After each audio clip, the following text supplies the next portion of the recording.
నమస్తే, శ్రీమాత్రే నమః. ఇప్పుడు మనం నవంబర్ మాసం 2024, 2025 మార్చి వరకు మేషాది ద్వాదశ రాశుల వరకు ఎలా ఉండబోతోంది, వారి యొక్క శుభాశుభ ఫలితాలు ఏమిటి, ఏం చేయాలి, ఏం చేయకూడదు, సూచనలు, పరిహారాలు అవన్నీ ఇప్పుడు మనం ఒక్కొక్కటిగా చూద్దాము. తదుపరి రాశి కుంభరాశి. ఈ రాశి వారికి ముందుకు వెళ్తే నుయ్యి, వెనక్కి వెళ్తే గొయ్యి అన్న మాదిరిగా ఉంటుంది. ప్రతి పని యందు ఆటంకాలు, కాలయాపన జరుగుతుంది. అకాల రుణాలు చేయవలసిన పరిస్థితి ఏర్పడుతుంది. రుణం అక్కర్లేకపోయినా కానీ రుణం చేయవలసిన పరిస్థితి వస్తుంది. తగు జాగ్రత్త తీసుకోండి. బంధుమిత్రుల వర్గంతో విరోధాలు ఏర్పడే అవకాశం ఉంది.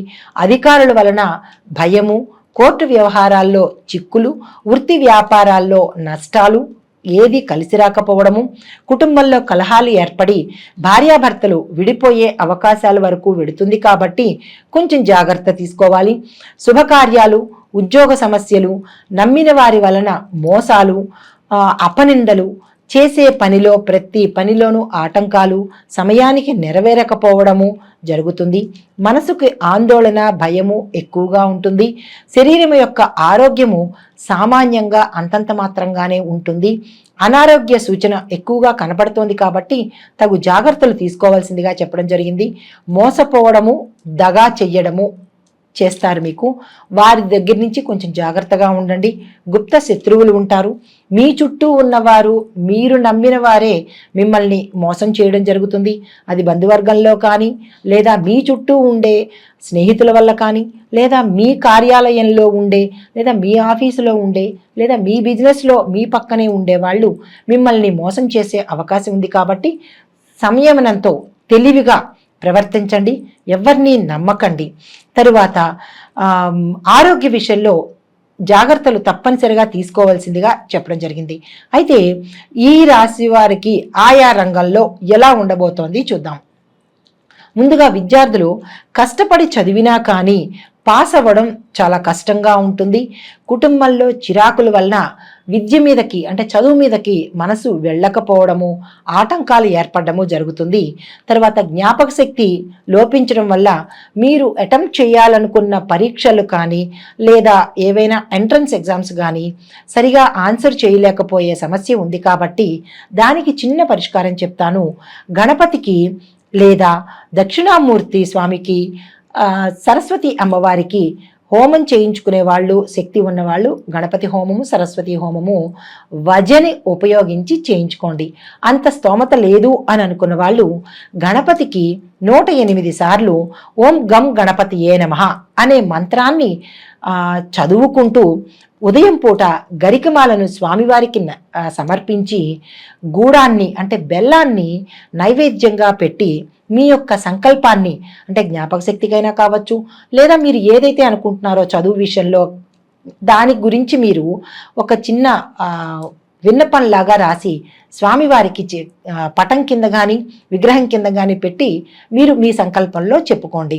తర్వాత విదేశాలు వెళ్ళాలనుకున్న వారికి కూడా ఇదే చెప్పడం జరిగింది సూచన. ఎందుకంటే మీకు పాస్పోర్ట్ శాంక్షన్ అవ్వకపోవడం కానీ, లేదా చిక్కులు పెట్టడం కానీ, అధికారులు మీకు రిజెక్ట్ చేయడం కానీ, ఇలాంటి చిన్న చిన్న సమస్యలు విద్యార్థులకు ఉంటాయి. కాబట్టి విద్యార్థులకు ప్రత్యేకమైన సూచన ఏంటంటే ఇది మీరు తప్పనిసరిగా చెయ్యండి.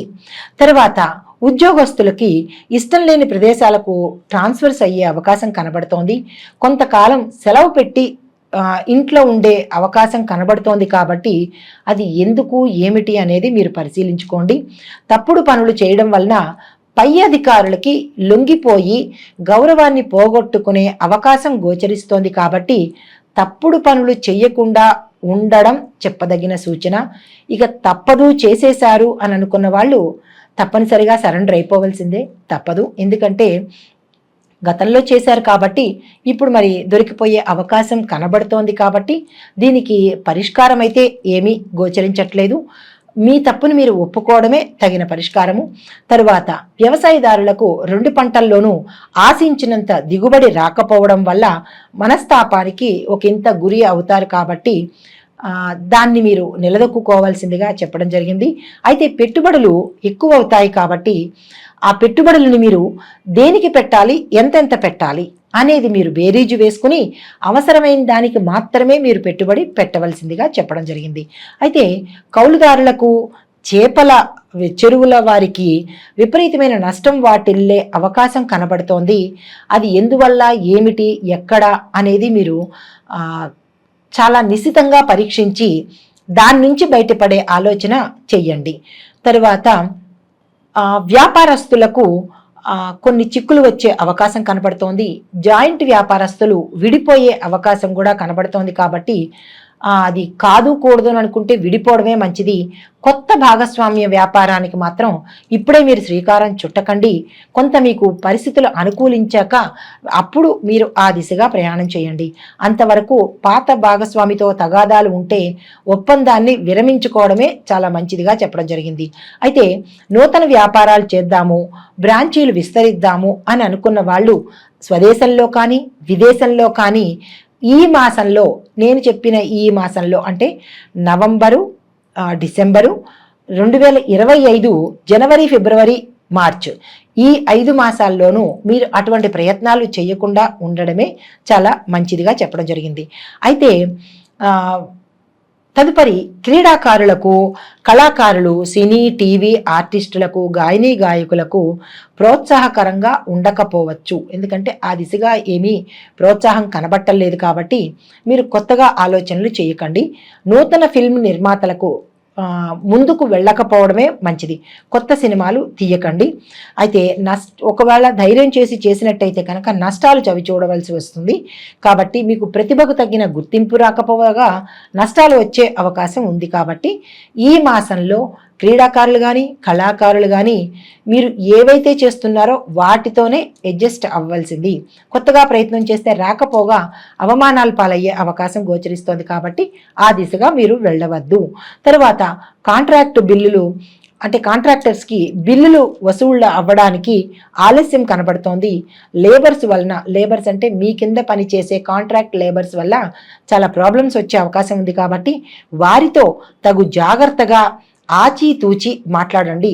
సమన్వయంతో చక్కగా వారి చేత పనులు చేయించుకోండి.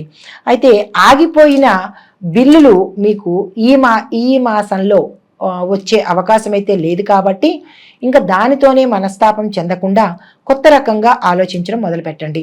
తరువాత రాజకీయ నాయకులకు పదవుల్లో మార్పులు వచ్చినా ప్రజా సమస్యలు తీర్చడంలో, పరిష్కరించడంలో మీరు విఫలమవుతారు. కాబట్టి ప్రజాదరణ లేకపోగా అధిష్టాన వర్గంలోనూ కూడా పేరు ప్రఖ్యాతలు పోయి ప్రజాదరణ తగ్గిపోతుంది. కొత్తగా రాజకీయ రంగంలోకి వద్దామని అనుకున్న వాళ్ళు ఈ మాసంలో మీరు ఆ ప్రయత్నం చెయ్యకపోవడమే చాలా మంచిది. తర్వాత ఇప్పుడు నక్షత్రాల వారీగా ఎలాంటి పరిహారాలు, సూచనలు చూద్దాం. ధనిష్ట నక్షత్రం 3-4 పాదాల వారికి డిసెంబర్ 2024, జనవరి, ఫిబ్రవరి 2025 అన్ని విధాలా బాగుంటుంది. కాబట్టి లాభదాయకంగా, యోగ్యంగానూ ఉంది. కాబట్టి మీరు ఏవైనా పనులు, కీలకమైన పనులు కానీ, శుభకార్యాలు కానీ, ఏదైనా కొత్త వ్యాపారాలు కానీ మీరు ఏదనుకుంటారో అవి ఈ మాసాల్లో మీరు ఉపయోగించుకోండి. వాటిని సద్వినియోగం చేసుకోండి. మీ గ్రహాల యొక్క శాంతి కోసము మంగళవారం రోజున 1 కేజీంపావు కందులు కానీ లేదా కందిపప్పును కానీ మీరు దానంగా ఇవ్వాల్సి రావచ్చు. తర్వాత మీ అదృష్ట సంఖ్యలు 2, 3, 4, 7. అదృష్ట వారాలు ఆదివారం, మంగళవారం, బుధవారం. ఈ వారాలను ఉపయోగించుకుని, ఆ అదృష్ట సంఖ్యలను ఉపయోగించుకుని పై చెప్పిన మాసాలలో మీరు కొత్త పనిని స్టార్ట్ చేసినా, ఏదైనా కీలకమైన పనులు చేయాలనుకున్నా వీటి ద్వారా మీరు ముందుకు నడవచ్చు. అయితే తదుపరి శతభిష నక్షత్రం వారికి 1, 2, 3, 4 పాదాల వారికి అక్టోబరు నెల 2024 నవంబర్ నెల కలిసి రాదు. జనవరి, ఫిబ్రవరి, మార్చి 2025 సంవత్సరంలో అనగా వచ్చే సంవత్సరంలో అన్ని విధాలా బాగుంటుంది. కాబట్టి యోగదాయకంగా ఉంది. కాబట్టి ఆ మాసాల్లో మీరు ప్రత్యేకమైన శ్రద్ధ తీసుకుని వాటిని ఉపయోగించుకోండి. అయితే గ్రహశాంతి కోసం శనివారం రోజు కేజింపావు మినుములు దానంగా ఇవ్వాలి. మీ యొక్క అదృష్ట సంఖ్యలు 4, 5, 8 గాను, అదృష్ట వారాలు ఆది, మంగళ, బుధవారాలు. కాబట్టి ఈ వారాలలో ఆ అదృష్ట సంఖ్యలను ఉపయోగించుకొని పైన చెప్పిన మాసాలలో మీరు ఏవైతే చేయాలని అనుకుంటున్నారో మంచి మంచి కార్యాలు, వ్యాపారాలు, కొత్తవి మీరు ఏమనుకుంటే అవి వీటిని చేస్తూ పరిహారాలు పాటిస్తూ ఆ దిశగా మీరు ప్రయాణం చేయండి. తదుపరి పూర్వభద్ర 1, 2, 3 పాదాల వారికి అక్టోబర్ 2024, జనవరి, ఫిబ్రవరి, మార్చి 2025 అంటే వచ్చే సంవత్సరం వీరికి అన్ని విధాలా బాగుంది. కాబట్టి మీరు తగిన ప్రణాళిక వేసుకుని మీరు ఏది విస్తరించాలనుకున్నా, అంటే వ్యాపార రీత్యా కానీ లేదా విదేశాలు కానీ, మీరు ఏ కీలకమైన పనులు అనుకున్నా లేదా శుభకార్యాలు అనుకున్నా ఈ మాసాలని మీరు దృష్టిలో పెట్టుకుని పనులు ప్రారంభించండి. తర్వాత మీరు గ్రహశాంతి కోసము 1 కేజీ శనగలు గురువారం నాడు ఏదైనా గుళ్ళో దానంగా ఇచ్చేయండి. మీ యొక్క అదృష్ట సంఖ్యలు 2, 3, 7, 9. అదృష్ట వారాలు సోమ, గురు, శనివారాలు కాబట్టి ఈ వారాల్లో ఆ అదృష్ట సంఖ్యలను మీరు చూసుకుంటూ మంచి పనుల కోసం మీకు అనుకూలమైనవి ప్రారంభించండి. తదుపరి మొత్తంగా ఈ రాశిలో ఉండేవారికి పరిహారాలు ఏమిటి అంటే, కొంతమంది అడగచ్చు, మాకు నక్షత్రాలు తెలియవండి, పాదాలు తెలియవండి, మరి ఏమి పరిహారాలు మేము చేసుకోవాలి అంటే, వారి కోసంగా చెప్పదగినది ఏంటంటే, మొత్తంగా ఈ రాశి వారికి గురు, శని, కేతు, రాహు ఈ 4 గ్రహాలకి జపాలు, దానాలు ఇవ్వాలి. రాఘవేంద్ర స్వామి, దత్తాత్రేయ స్వామి వారికి, వెంకటేశ్వర స్వామి వారికి, హనుమంతుడికి, సుబ్రహ్మణ్యేశ్వర స్వామి వారికి పూజలు చేయించడము, క్షేత్రాలు దర్శించడము చెయ్యాలి. ప్రత్యేకించి సంకటహర గణేశ స్తోత్రం కానీ ఆ వ్రతం కానీ చేసుకున్నా కానీ మీకు ఈ ఒడిదుడుకుల నుంచి, కష్టాల నుంచి ఒకంత ఉపశమనం కలుగుతుంది. తదుపరి దత్తాత్రేయ అష్టకాన్ని ప్రతి నిత్యము చదవవలసిందిగా ప్రత్యేకమైన సూచన. అయితే ఈ రాశి వారికి శుభప్రదమైన రంగులు ఏంటి అంటే, నీలము, ఆకుపచ్చ, నలుపు, పసుపు. నీలము, ఆకుపచ్చ, నలుపు, పసుపు ఈ 4 రంగులను మీరు సమయానికి ప్రత్యేకంగా ఏదైనా కార్యక్రమానికి వెళ్ళాలి అని అనుకున్నా ఈ 4 రంగులను, అదృష్ట వారాలు, అదృష్ట సంఖ్యలను ఉపయోగించుకుంటూ మీ కార్యక్రమాలు చేసుకోండి. తర్వాత ఈ రాశి వారు పఠించవలసిన మంత్రము ఓం శ్రీ ఉపేంద్రాయ అచ్యుతాయ నమః అనే మంత్రాన్ని 108 సార్లకు తక్కువ కాకుండా పఠించవలసిందిగా ప్రత్యేకమైన సూచన. ఈ సూచనలు, పరిహారాలు రాసుల వారీగా, నక్షత్రాల వారీగా పాటించుకుంటూ మీ శక్త్యానుసారము అనుసరించి ప్రతి గ్రహాలకి ఖగోళ శాస్త్రపరంగా ప్రతి గ్రహము చరిస్తూ ఉంటుంది, అంటే కదులుతూ ఉంటుంది. కాబట్టి ఇవి ప్రత్యేకంగా ఒక్కొక్కళ్ళకి చెప్పేది కాదు. అంటే ఇప్పుడు పలానా వాళ్ళకి అని చెప్పేది కాదు. ఆ రాసుల్లో కొన్ని కోట్ల మంది ఉండవచ్చు, ఆ నక్షత్రంలో కొన్ని కోట్ల మంది ఉండవచ్చు. ఇవి గోచార ఫలితాలు, అంటే చెరించే ఫలితాలే కానీ ఇది ఇదమిద్ధంగా ఇది ప్రత్యేకంగా వీరికి అని చెప్పడానికి మాత్రం కాదు. ఇది మీకు ప్రత్యేకంగా కావాలి అని అనుకుంటే మీ పేరుతో, నాకు ఇలా జరగట్లేదేంటి, అది అందులో ఇలా చెప్పారు, నాకు ఇలా జరగట్లేదు, ఇది తప్పు, అది కాదేమో అని జ్యోతిష శాస్త్రాన్ని మాత్రం అవమానపరచకూడదు కదా. ఇది పేరుని బట్టి చెప్పేది కాదు. ఇది కొన్ని వేల మంది, కొన్ని లక్షల మందికి ఈ రాశిలో ఉన్న వాళ్ళకి, ఈ నక్షత్రంలో ఉన్న వాళ్ళకి ఎలా ఉండబోతోంది అని చెప్పేది మాత్రమే కానీ తప్పనిసరిగా ఇది మీకు అని మీరు మీ స్వయానికి మాత్రం అన్వయించుకోకండి, భయపడకండి. సంతోషపడండి, బాగుంటుంది. కానీ ఏదైనా కనుక ఉన్నది అంటే భయపడకండి. ఎందుకంటే మనకి పంచాంగంలో పంచాంగం కానీ లేదా ఏ జ్యోతిష శాస్త్రంలో ఉండే పంచాంగకర్తలు మనకి సూచన చెప్తారు, మీకు ఇలా ఉండబోతోంది అని చెబుతారు. కానీ దాన్ని మీరు పరిగణలోకి తీసుకుని భయపడిపోయి నాకే అని అన్వయించుకోకండి. మీకుగా తెలియాలి అంటే కనుక మీ వ్యక్తిగత జాతక పరిశీలనకు చూపించుకుని, పండితులకి చూపించుకొని వారి ద్వారా మీరు ఉపశమనం పొందితే బాగుంటుంది అని ప్రత్యేకంగా చెప్పడం జరిగింది. దీనిలో నెగిటివ్స్ అంటే జరగలేదు అనుకోవద్దు, జరిగింది అని అనుకోవద్దు. మీకు కావలసిన విషయాలను చెప్పడం కోసం ఎవరు ఏ పండితులు చెప్పినా గోచార రీత్యానే చెప్తారు తప్ప పలానా వారి పేరు అని పెట్టి చెప్పడానికి ఇది అవకాశం లేనిది. జ్యోతిష శాస్త్రం అనేది మనకి మార్గాన్ని సూచించే ఒక దిక్సూచి లాంటిది మాత్రమే.